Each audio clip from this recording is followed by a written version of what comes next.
আলহামদুলিল্লাহ, সমস্ত প্রশংসা ইলাহুম্মা আল্লাহ।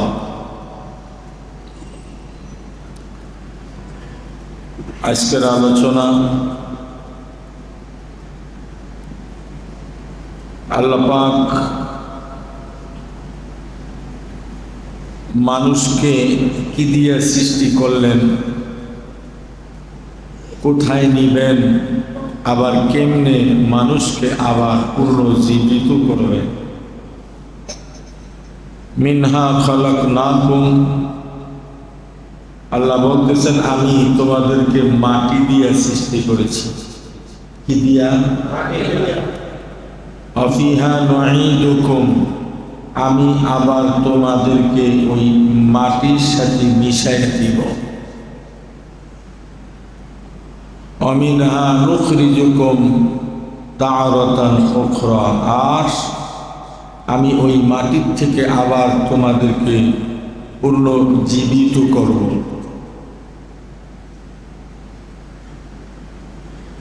আপনি বলেন, আল্লাহ এই মাটি দিয়ে আপনাকে আমাকে সৃষ্টি করলো, আবার এই মাটিতে আল্লাহ মিশিয়ে দিবেন, আবার এই মাটির থেকে আবার আল্লাহ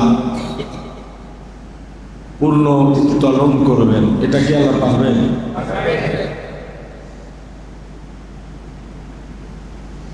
কেমনে পারবেন? আল্লাহ সব পারবে। কি বলেন? মানুষ মরে যায়, দেহটাকে মাটির নিচে চাপা দেওয়া হয়, হাড্ডি পর্যন্ত মাটি গ্রাস করে, কোনো চিহ্নই পাওয়া যায় না। ঠিক না বেটি? আপনারা কবরস্থানে গেছেন, দেখছেন কবর খুঁজতে, এরপরে ওখানে লাশটা শোয়াইতে লাগলেন, অথচ ওইখানে আরো কত মানুষ দাফন করা হয়েছে, কিছুই পাওয়া যায় না। আবার অনেক সময় কবর খুঁজতে গেলে পুরা লাশের কঙ্কালগুলি সুন্দর মতো সাজানো গুছানো পাওয়া যাচ্ছে। ঠিক না? 10 বছর, 20 বছর, 25 বছর, 60 বছর, 70 বছর পরে তার কোনো চিহ্নই থাকে না, সব মাটি হয়ে যায়। মাটির দাম আছে না? তা আল্লাহ এই মাটির থেকে উঠাবেন, এটা কি বিশ্বাস হয়? আল্লাহ এই মাটির থেকে উঠাবে এবং আল্লাহ ফেরেশতাদের দিয়া ওই কবরওয়ালার সাথে কথা বলবে। আল্লাহ রাসূল সাল্লাল্লাহু আলাইহি ওয়াসাল্লাম বলেন, তোমরা যদি কেউ আপন হও তাহলে মানুষ দাফন করার পরে কিছু সময় ওখানে অপেক্ষা করো আর তার জন্য দোয়া করো। আল্লাহ রাসূল তাই করতেন। দাফন শেষ হয়ে গেলে কবরের কাছে অনেকক্ষণ দাঁড়িয়ে থাকত আর দোয়া করতো, আল্লাহ তুমি তোমার এই গোলামকে তার ঈমানের উপরে অটল রাখো। সুবহানাল্লাহ। দুনিয়াতে ঈমানের দরকার আছে, কবরেও নাকি ঈমানের দরকার আছে। কারণ মধ্য সাগরে যদি ট্রলার ডুবে যায়, লঞ্চ ডোবে, স্টিমার ডোবে, মানুষ যেমন দিশাহারা হইয়া বাঁচতে চায়, ঠিক তদ্রূপ কবরের মানুষগুলি ওই রকমের সাগরের ভিতরে পড়ে তারা বাঁচতে চায়। আল্লাহ রাসূল বয়ান করলেন, মা আয়েশা সিদ্দিকা রাদিয়াল্লাহু তাআলা আনহা দূর থেকে তার বয়ানগুলি শুনতেছিলেন। সুবহানাল্লাহ বলে সব কথাগুলি শুনলেন। হঠাৎ করে দেখতে লাগলো সমস্ত মুসল্লিরা কবুতর জবেহ করলে কবুতর যেমন দাবড়ায়, প্রতিটা মানুষ মসজিদের ভিতরে দাবড়াইতেছে। ছটফট করতেছে। কথাটা কি বললো মা আয়েশা বুঝতে পারল না। ছোট্ট করে একটা কথা বলল যে কবরের মানুষের অবস্থা এমন হবে যেমন দাজ্জালের আসার পরে মানুষের যেমন ইমানের হালত হবে। কেমন ইমানের হালত হবে? কবর থেকে যখন মানুষটাকে পুনরুত্থান করা হবে, তোলা হবে, শয়তান গিয়া ফেরেশতার বেশে চোখের সামনে হাজির হবে। ফেরেশতারা বলবে মান রব্বুকা ওয়া মান দীনুকা ওয়া মান নাবিয়ুকা। সকল অহংকার আজকে এখানেই মিটবে। ঠিক না বেঠিক? কে জমিদার, কে গরিব, কে ধনী, কে শিক্ষিত, কে অশিক্ষিত, কে উঁচু বংশ, কে নিচু বংশ, এগুলি দেখবে না। এ দেখার টাইম নেই। তিনটা কথার মধ্য দিয়ে আপনাকে প্রশ্ন শেষ হয়ে যাবে আর ফয়সালা ওই দিনই হয়ে যাবে। কিয়ামতের কথা অনেক পড়ে, ওটা বলার সুযোগ থাকলে বলবো যদি এই পর্যায়ে আসে। যখন বলবে মান রব্বুকা, তখন হাত দিয়া ইশারা করবে আমাকে বলো, আমি তোমার রব। কবরওয়ালাকে বলবে ইশারা দিয়া তুমি বলো আমি তোমার রব। তখন সে অস্থির হয়ে পড়বে।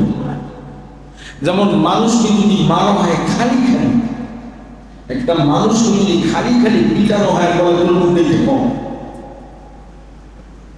আর একদল দাঁড়াই যদি বলে তুই বলবি না, আর উপর দিকে যাবে বলেন। যদি সাহস হয়, মরার যদি ভয় না থাকে, ইমান যদি বাঁচাতে চায়, তখন তিনি তার নিজের গতিটাকে ধরে রাখার চেষ্টা করবে যে মিথ্যা তো বলবই না, এর কথাও শুনবো না, তার কথাও শুনবো না, আমি আমার জায়গায় থাকবো, আমি এটা করি না, তাতে আমার জান যাক। কিন্তু কবরের অবস্থা এমন হবে, থাকবে শুধুমাত্র মুনকার নেকির দুইজন ফেরেশতা, শয়তান থাকবে পাশে। কবরের সাথী বন্ধু হইয়া শয়তান যাবে, মুদ্দারের পক্ষে, কবরবাসীর পক্ষে থাকবে শয়তান। আসলে কবরবাসীর পক্ষে শয়তান না বিপক্ষে। আর ফেরেশতারা পক্ষেও না বিপক্ষেও না, সত্যটা বের করবে, আল্লাহর কাছে বলে দিবে, আল্লাহ ফয়সালা শুনিয়ে দিবে। বলে তখন তার এমন উপায় হবে কি যে করবে দিশা পাবে না। বলা হয় ওই দিন যদি তোমার ঈমান মজবুত থাকে, তখন তোমার জবান থেকে বেরিয়ে আসবে রাদিতু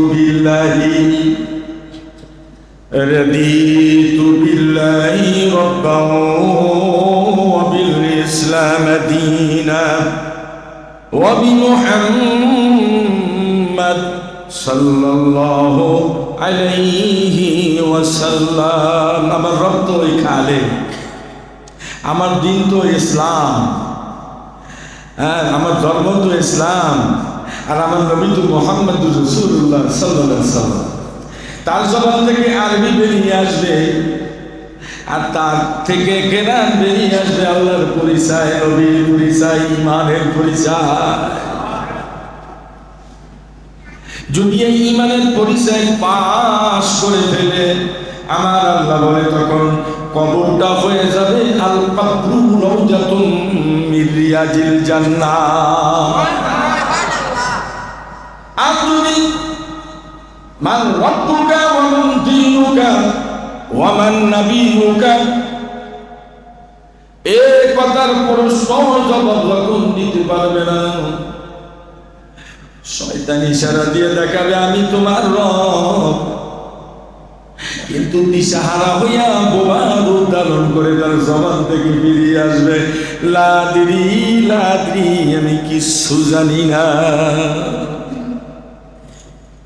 আল্লাহ বলে তখন তার কবরটা হয়ে যাবে আও হুবরাতুম মিন হুবরাতিন নার, আও হুবরাতুম মিন হুবরাইন নার, কবরটা হবে পূর্ণ জাহান্নাম।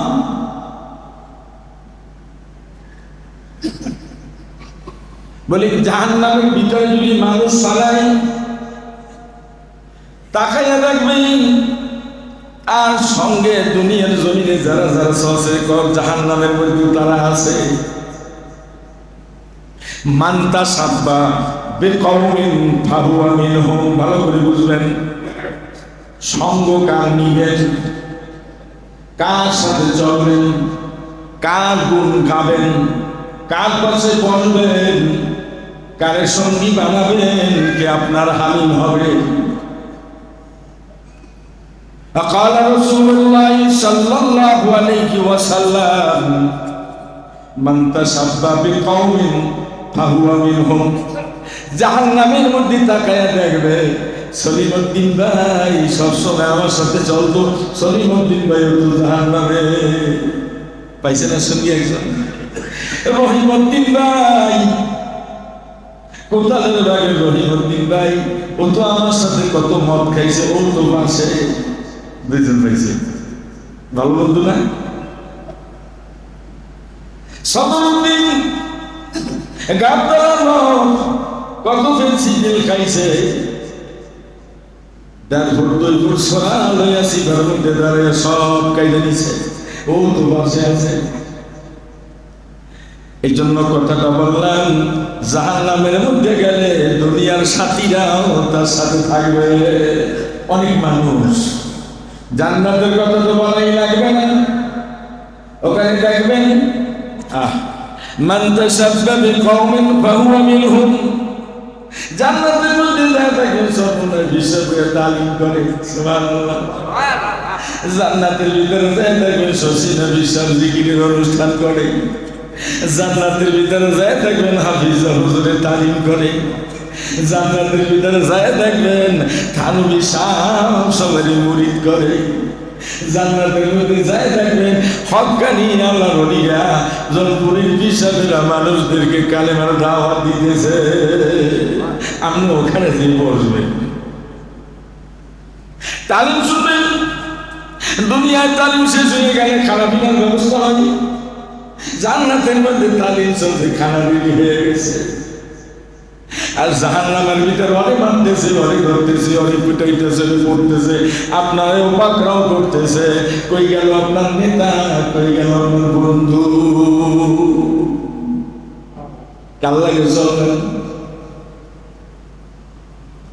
এই জন্য বলে দুনিয়াতে যার সাথে যার সম্পর্ক থাকবে কিয়ামতের ময়দানে তার সাথে তার হাসর হয়ে যাবে।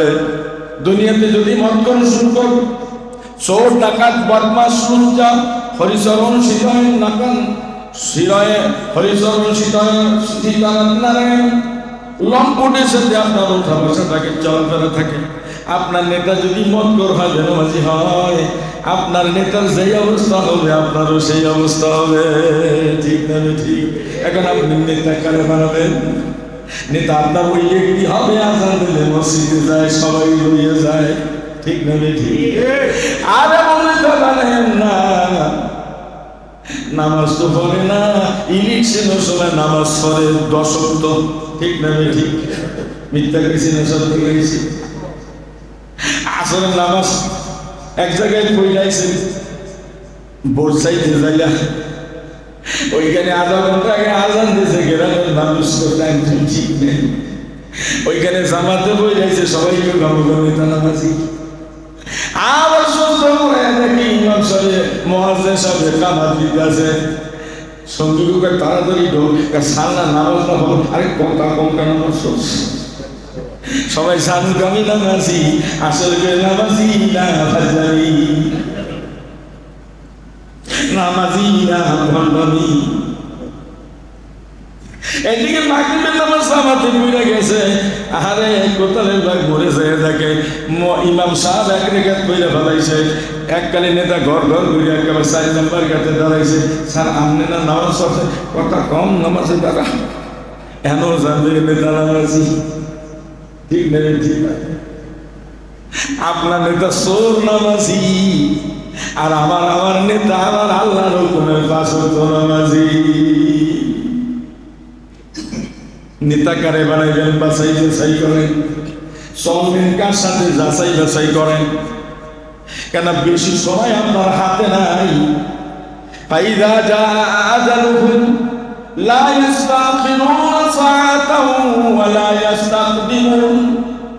হট কইরা কোন সময় কোন টাইমে আপনার ভালো কোন মৌত এসে যাবে, দিন দেওয়া হয় না, তারিখ দেওয়া হয় নাই, মাস জানানো হয় নাই, বছর জানানো হয় নাই, জায়গা নির্ধারণ করা হয় নাই, কোন জায়গায় মরবে না কোন জায়গায় যাবে।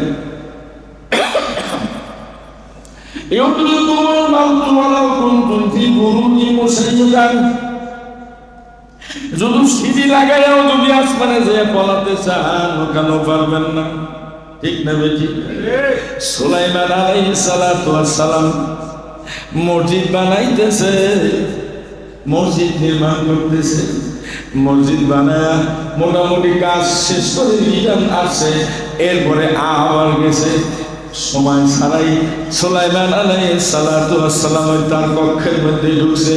আজরাইল ডাক দিয়ে আল্লাহ ডাক দিয়া আজরাইল ভিতরে যা। সুলাইমান যখন লাঠি নিয়ে দাঁড়াইয়ে দাঁড়িয়ে দেখতেছে, ওই দাঁড়ানো অবস্থায় তার রূহটা লইয়া দাঁড়াই দিচ্ছে। কত কুত্তা, হাতের মধ্যে 3 3 6টা, কাঁধের মধ্যে 6 6 12টা, মাথার মধ্যে 12টা, কতক্ষণ হাঁটতে পারে, গলা গেছে ঢুকাইয়া। এবারে সাংগারি রেখে ছোট মানুষ 13 বছরের মানুষ একটু দূরে যেয়ে প্রস্রাব করবে, নবী থেকে বুঝি প্রস্রাব করবে, কি করবে? কি করার দরকার আছে না? নেই, প্রস্রাবের দরকার আছে, মূত্রের দরকার আছে। এবারে আমি দূরে যেয়ে কাম সাথে আছে, এত সুন্দর মূর্তি, কুত্তে দূর থেকে তাকাইয়া দেখে, বাবারে বাবা, সব মিলিটারিরা দাঁড়াই দিছে ল্যাংডা হইয়া। কুত্তা খাইয়ে দিয়ে আহাম্মক বলো ল্যাংডা, এই মূর্তি ল্যাংডা দেয় না। কুত্তাকে আমিও ল্যাংডা, ওরাও ল্যাংডা, মিয়া সে করি ল্যাংডার দাঁড়ি তো ল্যাংডা যায়, চোরের কাছেই তো চোর যায়, নামাজির কাছেই তো নামাজি যায়, আল্লাহওয়ালার কাছে আল্লাহওয়ালা যায়, রোজাওয়ালা রোজাওয়ালার কাছে যায়, নামাজিওয়ালা মসজিদে যায়, সুরকুল গুসুর গানে আর সিনেমায় যায়, ঠিক না বে ঠিক? কুত্তাকায় আমার শ্বশুর যায়, কাছে আইছে, আইয়া কুত্তায় নাক দিয়ে সঙ্গে আমি হুমতে আছি, আমার দিয়ে থাপড় থুবড় দেয় না, তাই মনে হয় বোবা, ঠিক আছে কত ভালো মতো কম, ঠ্যাং একটা জাগাইয়া লাইন দিয়ে পানি ছাড়তে আছে। এবার উঠতে দাঁড়াইছে, জাগাইয়া দেয়, মাথা জাগাইয়া দেয়, লাইন দিয়া পানি ছাড়ছে। এব্রাহিম তা তামসা দেখে আরে আল্লাহ, বাবা এমন বোকা, এই কুত্তায় মুত্যা দেয় আর হ্যাঁ খোদায় দাঁড়াই দাঁড়িয়ে মুখ লয়। সুবহানাল্লাহ বললেন না? এব্রাহিম তো নবী, এব্রাহিম কি? এব্রাহিম একটা থাপ্পড় মারছে, কেমন খোদা হইলি, তোর গায়ে মুত্যা দেয়, আমার বাবার ইচ্ছা যায়, তুই একটা লাতি মাতি কুত্তার দাঁত ভেঙে যাইতো, হেউ হু করে যাইতো, তোর গায়ে মরতে পারতো না। কথা কাছে গা। আচ্ছা আপনি কোন মূর্তি কথা কয়? যদি ইব্রাহিম কান্দে কান্দে মইরাও যায়, কথা কি কইব? কথা যখন কস না তোরে, কথা আমি কম, কুত্তায় মুত্তাও যখন কথা কওয়াইতে পারে না, আমি তোরে ঠিক মতো কথা কম। এরপরে সব কিছু মূর্তি 12-13টা মূর্তির পায়ে রশি লাগাইছে, রশি লাগাই কোমরে বাঁধছে, আর কয়েকটা মূর্তির গলায় রশি লাগাইয়া 2 হাতে লইছে, লইয়া এখন হাঁটে। দূর থেকে আচর কয়, ইব্রাহিম এত পিছনে কেন? পিছনে থাকবো না, কমুকি তোমাকে ছোটাই যেই মারামারি শুরু করছে, এগুলি থামাইতে যাই আমার সময় লম্বা হয়ে গেছে। এই আসরে ডাক থেকে আম্মু ঘেরা আবার কেমনে মারামারি করে, তুমি বিশ্বাস না করে দেখে যাও কেমন কইয়া ওর কুজুর করছে। হ্যাঁ আল্লাহ, কেউ গলা নাই, কেউ ঠ্যাং নাই, কেউ হাত নাই, কেউ আঙ্গুল নাই, মূর্তি লয়ে যখন যাইতে আছে, খালি মূর্তি এই গায়ে পড়ে, এইটার গায়ে পড়ে, আব্বা চাইয়া দেন কেমনে মারামারি করে। এই দূর ছাতা এই সমস্ত কাম আমার নাই, তুমি পারলে বেসলে বেসো, না বাসলে বেসো, যারা আমার কথাও হয় না, তোমার কথাও হয় না, কথাও কইতে পারে না, কিলি কিলি করে একজনের নাক আর একজনে ফাটায়, একজনের ঠ্যাং আর একজনে ভেঙে দেয়, একজনের কল্যাণ একজনের ছুটিয়ে ফেলায়। এই সমস্ত লোকের সাথে আমার কোনো মেলামেশা নাই। আমি গেলাম, আসসালামু আলাইকুম। কার কথা মানবো? জোরে বলেন। রমজান আসছে, কার হুকুম মানবো না শয়তানেরটা মানবো? আল্লাহর হুকুম মানতে হইলে 30 রোজা রাখা লাগবে, লাগবে কি লাগবে না? এবার দুনিয়াতে অস্থায়ী সামান্য দুনিয়া একটুখানি কষ্ট হইলেও রাখেন, এরপরে যদি অসুস্থ বেশি হয়ে যায়, নাই যদি রাখতে পারেন তো মালিক দেখবে। তবে আপনি চেষ্টা করেন, ওমা তৌফিক ইল্লা বিল্লাহ। শুনুন আপনাদের